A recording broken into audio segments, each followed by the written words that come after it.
जामखेड येथील एका कला केंद्रात काम करणाऱ्या दीपाली पाटील यांच्या मृत्यू प्रकरणात नवी माहिती समोर आली आहे। दीपाली पाटील हिने जामखेडच्या खर्डा रोडवरील एका लॉजमध्ये गळफास घेऊन आत्महत्या केल्याची घटना उघडकीस आली असून या प्रकरणामुळे अहिल्यानगर जिल्ह्याच्या राजकारणात खळबळ उडाली आहे। या घटनेनंतर दीपालीची आई दुर्गाबाई गायकवाड यांनी जामखेड पोलीस ठाण्यात तक्रार दाखल केली आहे। तक्रारीत माजी नगरसेवक संदीप गायकवाड यांनी दीपाली पाटील हिला मानसिक त्रास देत आत्महत्येस प्रवृत्त केल्याचा आरोप करण्यात आला आहे।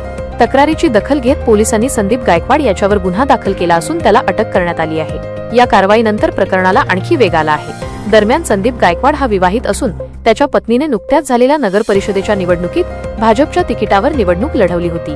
त्यामुळे या प्रकरणाला राजकीय रंग चढला असून आमदार रोहित पवार यांनी या घटनेवर प्रतिक्रिया देताना भाजपवर टीका केली आहे।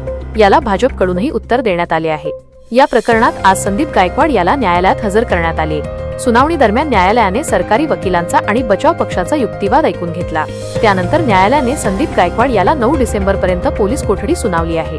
आता पोलिसांकडून या कालावधीत सखोल चौकशी केली जाणार असून आणखी महत्त्वाचे धागेदोरे समोर येण्याची शक्यता आहे।